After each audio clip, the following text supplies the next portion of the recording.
اعوذ باللہ السمیع العلیم من الشیطان الرجیم بسم اللہ الرحمن الرحیم سورہ یونس آیت نمبر 61 وما تکونوا فی شأن، اور اے محبوب صلی اللہ علیہ وسلم آپ نہیں ہوتے کسی بھی حال میں، وما تتلو منہ من قرآن، اور نہ یہ کہ آپ قرآن میں سے تلاوت کر رہے ہوتے ہیں، ولا تعملون من عمل، اور نہ یہ کہ آپ جتنے بھی اعمال کر رہے ہوتے ہیں آپ صلی اللہ علیہ وسلم اور آپ کے جانثار صحابہ کرام علیہم رضوان، الا کنا علیکم شہودا، مگر یہ کہ ان تمام اعمال کے موقع پر ہم خود گواہ ہوتے ہیں۔ یعنی اے محبوب صلی اللہ علیہ وسلم آپ جب بھی قرآن کی تلاوت کریں یا آپ کسی بھی حال میں ہو یا کوئی بھی نیک عمل کریں تو آپ کا اللہ آپ کے ان تمام اعمال پر گواہ ہوتا ہے، خود بغیر فرشتوں کے۔ اللہ تعالیٰ فرشتوں کا محتاج نہیں۔ اذ تفیضون فیہ، جبکہ آپ کوئی بھی کام شروع کر رہے ہوتے ہیں۔ وما يعزب عن ربك من مثقال ذرۃ فی الارض، اور نہیں چھپا ہوا ہے آپ کے رب سے کوئی ذرہ بھی زمین میں، ولا فی السماء، اور نہ ہی آسمان میں، ولا اصغر من ذلک، اور نہ ہی کوئی اس ذرے سے بھی چھوٹی چیز، یعنی ذرے سے بھی، ایٹم سے بھی کوئی چھوٹی چیز ہے تو وہ بھی، ولا اکبر، اور نہ اس سے بڑی شے کوئی، الا فی کتاب مبین، مگر یہ کہ اللہ تعالیٰ نے ہر شے کو لوح محفوظ میں لکھ رکھا ہے۔ یعنی نہ صرف اللہ تبارک و تعالیٰ کا علم اس چیز کا احاطہ کیے ہوئے ہے، بلکہ اللہ تعالیٰ نے اس کو پہلے ہی اپنے ڈیوائن نالج کی وجہ سے ہر چیز کو لوح محفوظ میں لکھ رکھا ہے۔ تو اس آیت کے اندر بڑی خوشخبری ہے امام کائنات سید الاولین والآخرین شفیع المذنبین رحمت للعالمین سیدنا و مولانا امام اعظم محمد رسول اللہ صلی اللہ علیہ وآلہ وسلم کے لیے پرٹیکولر، اور آپ صلی اللہ علیہ وسلم کے صحابہ اکرام علیہم رضوان کے لیے، کہ جب بھی آپ صلی اللہ علیہ وسلم قرآن کی تلاوت کر رہے ہوتے ہیں یا کسی بھی حال میں ہوتے ہیں یا کوئی بھی عمل کر رہے ہوتے ہیں تو اللہ تعالیٰ فرماتا ہے الا کنا علیکم شہودا، ہم خود گواہ ہوتے ہیں آپ صلی اللہ علیہ وسلم اور آپ کے اصحاب علیہم رضوان کے اعمال پر۔ یہ اللہ تبارک و تعالیٰ کی طرف سے کسی بھی اہل ایمان کے لیے بہت بڑی خوشخبری ہے۔ لہذا اس کانٹیکسٹ میں 3 احادیث بڑی اہم ہیں، میں یہاں پر بیان کر دیتا ہوں۔ پہلی حدیث صحیح مسلم سے انٹرنیشنل نمبر کے مطابق 6853 کہ آپ صلی اللہ علیہ وسلم نے ارشاد فرمایا، جو بھی کوئی شخص علم حاصل کرنے کے لیے سفر کو اختیار کرتا ہے، اور علم سے پرٹیکولر مراد علم دین ہے، علم حاصل کرنے کے لیے کسی سفر کو اختیار کرتا ہے تو اللہ تعالیٰ اس کے لیے جنت کا سفر آسان کر دیتا ہے۔ یعنی آپ لوگ بھی اتنی دور سے یہاں پر قرآن کلاس کے لیے آتے ہیں تو علم حاصل کرنے کے لیے، اور اس سے بہتر کوئی علم ہو ہی نہیں سکتا، قرآن پاک سے بہتر۔ بخاری اور مسلم کی متفق علیہ حدیث ہے کہ تم میں سے سب سے بہتر شخص وہ ہے جو قرآن سیکھتا اور سکھاتا ہے۔ اب یہ سیکھنے اور سکھانے سے پرٹیکولر مراد ہا، عین، ثا، ضاد اس قسم کی آوازیں نکالنا نہیں ہے، وہ تو عربیوں کو پہلے ہی آتی تھی۔ یعنی قرآن کا علم سیکھنا، ہمارے لیے دونوں چیزیں مراد ہوں گی، ہم نے تجوید بھی سیکھنی ہوگی اور اس قرآن کا فہم بھی سیکھنا ہوگا۔ تو سب سے بہتر وہ جو قرآن سیکھے اور سکھائے۔ اور یہاں صحیح مسلم 6853 نمبر حدیث میں آیا کہ جو بھی اللہ کی راہ میں سفر اختیار کرتا ہے علم حاصل کرنے کے لیے، اللہ تعالیٰ اس کے لیے جنت کا سفر آسان کر دیتا ہے۔ اور جو لوگ اللہ کے گھر میں اکٹھے ہوں، کس لیے؟ یتلون کتاب اللہ، اللہ کی کتاب کی تلاوت کرنے کے لیے، یعنی اجتماعی قرآن خوانی اگر کہیں پر کی جاتی ہے تو یہ بالکل صحیح مسلم کی حدیث سے ثابت ہے۔ یتلون کتاب اللہ، اللہ کی کتاب کو تلاوت کرنے کے لیے اگر کوئی لوگ پرٹیکولر اس نیت کے ساتھ جمع ہوتے ہیں، وَيَتَدَارَسُونَهُ بَيْنَهُمْ، اور اس قرآن کی درس و تدریس کرتے ہیں، آپس میں بیٹھ کر کوئی قرآن کا حلقہ لگاتے ہیں اور اس میں ایک دوسرے کو درس دیتے ہیں قرآن سے، قرآن کی جو احکامات ہیں اور قرآن پاک کی جو فکر ہے وہ لوگوں کو سکھاتے ہیں، اس کا فہم۔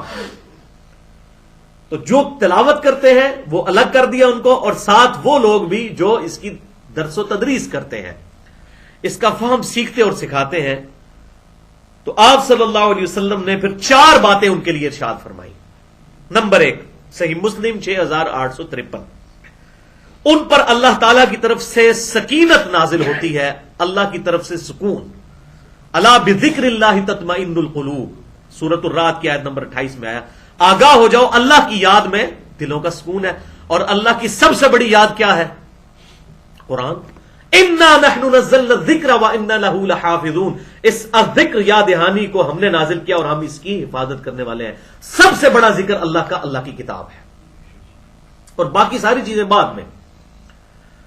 تو اللہ تعالی کی طرف سے ان پر سکینت نازل ہوتی ہے. نمبر 2، اللہ کی رحمت انہیں ڈھانپ لیتی ہے جو قرآن کی تعلیم سیکھنے کے لیے آتے ہیں.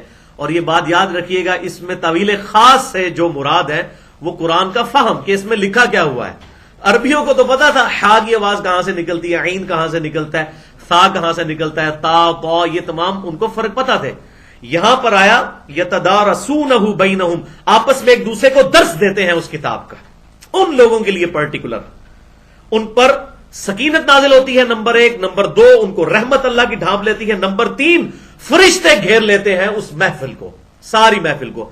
یہ اکثر لوگ جو یہ والی حدیث وہ پکڑ کے لگا رہے ہوتے ہیں اللہ ہو کا ذکر اور فلاں ذکر کے اوپر کہ جی فرشتے ڈھانپ لیتے ہیں، وہ پرٹیکولر ہے ہی کتاب اللہ کے درس کے لیے ہے. صحیح مسلم انٹرنیشنل نمبر کے مطابق 6853 اس ذکر کے لیے ہے particular.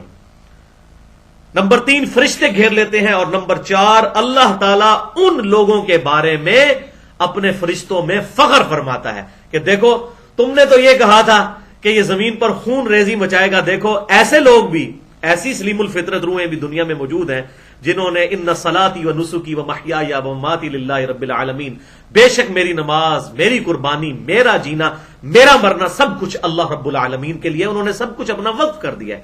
Allah is the top priority ہے جن کی، اللہ ترجیح اول ہے. ایسے لوگ بھی موجود ہیں.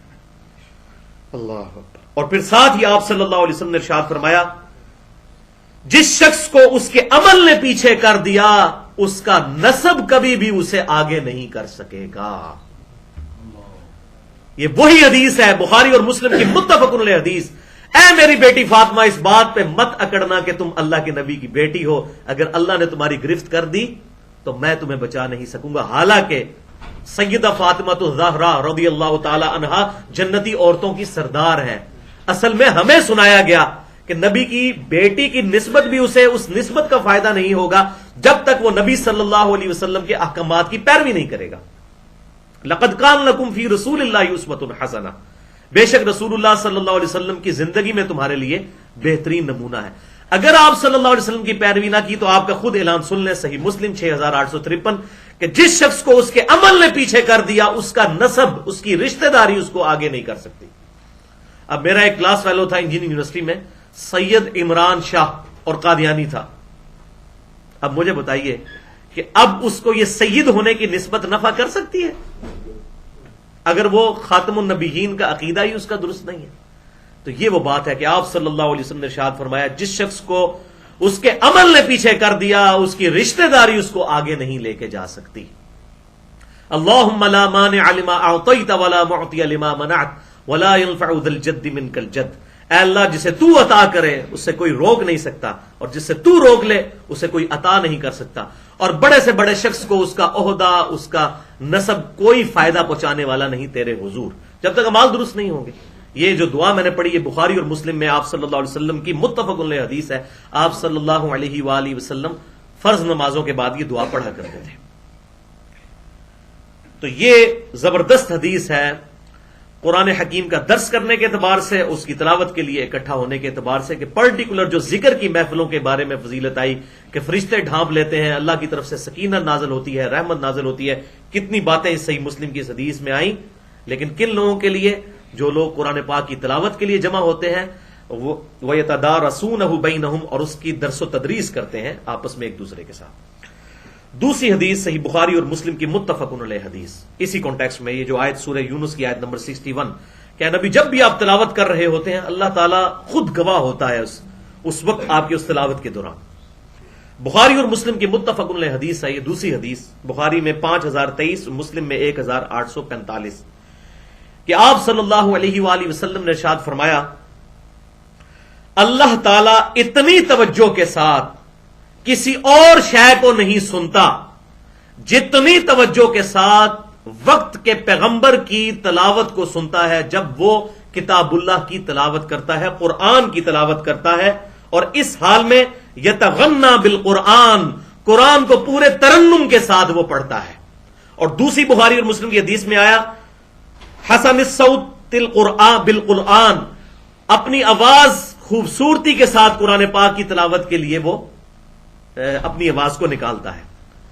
تو یہ یتغنی کا لفظ استعمال ہوا ترنم کے ساتھ قرآن پاک کو پڑھنا۔ اس سے یہ بات پتہ چلی کہ ترنم کے ساتھ قرآن پڑھنا یہ نبی کی سنت ہے، اور آپ صلی اللہ علیہ وسلم کی اس سنت پر جو عمل کرتا ہے اللہ تعالیٰ سب سے زیادہ متوجہ ہو کر اس کی تلاوت کو سنتا ہے۔ یہی وجہ ہے کہ قرآن حکیم کو اتنے ترنم کے ساتھ پڑھا جاتا ہے، اور دنیا میں یہ واحد کتاب ہے جو کتاب ہے اور ترنم کے ساتھ پڑھی جاتی ہے۔ باقی کتابیں جو ایسی طرح پڑھی جاتی ہیں، اور کتنے غیر مسلم مسلمان ہوئے ان کے لیے بڑی اٹریکشن کا سبب تھا کہ یہ کتاب ہے جسے ترنم کے ساتھ پڑھا، پھر اس میں صوتی آہنگ بھی موجود ہے۔ اب دیکھیں کتنا بیلنس ہے، اس طریقے سے شاعرانہ کلام جیسا بیلنس نہیں ہے، لیکن جو آزاد نظم کا سٹائل ہے وہ قرآن پاک سے ڈیڈکٹ کیا گیا۔ بہرحال اس میں ایک ملغوتی غنا موجود ہے، اس کے اندر ڈیوائن میوزک ہے قرآن پاک کے اندر ایک خاص قسم کا۔ اور تیسری حدیث صحیح بخاری کی انٹرنیشنل نمبر کے مطابق 7527، اور یہ تو کنکلوڈنگ الفاظ ہیں، آپ صلی اللہ علیہ وسلم نے ارشاد فرمایا کہ جو شخص یتغنی بالقرآن، قرآن کو ترنم کے ساتھ نہیں پڑھتا وہ ہم میں سے ہے ہی نہیں۔ خوش الہانی سے قرآن پڑھنا ضروری ہے۔ اور آپ دیکھیں عرب کے قراء کتنے پیاری، اگر آپ اس کی مشاری راشد کی آواز سنیں، اسی طریقے سے ابوبکر الشاطری کی، ابراہیم شریم کی، اور اس طریقے سے سعد الغامدی کی، کس طرح وہ بڑے اہتمام کے ساتھ قرآن پاک کو پورے پروٹوکول کے ساتھ پڑھ رہے ہوتے ہیں، ترنم کے ساتھ۔ تو یہ قرآن پاک کو ترنم کے ساتھ پڑھنا، اس میں اللہ تعالیٰ نے ایسا ملکوتی غنا رکھا ہے، ڈیوائن میوزک رکھا ہے کہ یہ پڑھا بھی جاتا ہے۔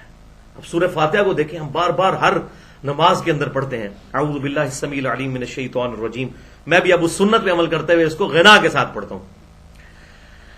الحمد للہ رب العالمین الرحمن الرحیم مالک یوم الدین ایاک نعبد و ایاک نستعین اہدنا الصراط المستقیم صراط الذین انعمت علیہم غیر المغضوب علیہم ولا الضالین آمین۔ یہ اللہ تعالیٰ نے ایسا اس کے اندر غنا رکھا ہے، اور وہ ایک امریکن مسلمان ہوا ہے، میں اگلے دن اس کو سن رہا تھا، بالکل نابینا ہے وہ شخص، اور اللہ تعالیٰ نے اسے کیا آواز دی ہے، ابھی میرا نام، اس کا نام میرے ذہن سے اتر رہا ہے، اور وہ قرآن پاک کی تلاوت سن کے ہی اس کا دل اٹریکٹ ہوا ہے اس طرف، اور اب ماشاءاللہ وہ ایسا قرآن پڑھتا ہے کہ وہ، ہمیں تو ایڈوانٹیج ہے سب کانٹیننٹ کے لوگوں کو کہ ہم الفابیٹس کم از کم اردو زبان کے وہی حروف تہجی ہیں جو عربی کے ہیں۔ انگریز تو بےچارے ان کو تو پہلے الف با تا ثا بھی سیکھنا پڑتا ہے، اور اس نے وہ سیکھ کے اتنی زبردست انداز میں الحمدللہ تلاوت کرتا ہے۔ تو اس طرح کے بڑے لوگ موجود ہیں، اللہ تعالی ہمیں بھی سوز و گداز والی آواز نصیب کرے اور قرآن پاک کو بڑی خوش الہانی کے ساتھ پڑھنے کی توفیق عطا فرمائے۔ اور اس میں مجھے وہ حدیث بھی یاد آ گئی جامع ترمذی کی صحیح سند کے ساتھ کہ آپ صلی اللہ علیہ وسلم نے ارشاد فرمایا کہ جو شخص بھی کتاب اللہ سے ایک حرف کی بھی تلاوت کرتا ہے تو اللہ تعالیٰ اس کے بدلے اس کو 10 نیکیاں عطا فرماتا ہے۔ یہ صحیح سند کے ساتھ ہے۔ اور پھر آپ صلی اللہ علیہ وسلم نے ارشاد فرمایا، میں نہیں کہتا کہ الف لام میم یہ ایک حرف ہے، بلکہ الف ایک حرف، لام ایک حرف اور میم ایک حرف ہے۔ چاہے یہ وہ الف لام میم سورہ البقرہ کے شروع والا ہو یا الم تری کیف فعل ربک باصحاب الفیل اس میں آئے، اللہ تبارک و تعالی نے ہر حرف کے بدلے ایک نیکی رکھی ہے۔ لیکن اس کا جو احسن ہے، جو اس کی بلائی ہے، جو اس کی کریم ہے وہ اس کی تعلیمات پر عمل ہے. ورنہ اگر کسی کا عقیدہ درست نہیں ہے، اس کے عقیدے میں شرک پایا جاتا ہے، آپ صلی اللہ علیہ وسلم کا وہ گستاخ ہے، تو پھر اس کو ان چیزوں کا فائدہ نہیں ہوگا جب تک کہ وہ کتاب اللہ کے مطابق اپنے عقائد اور نظریات کو نہیں کر لیتا.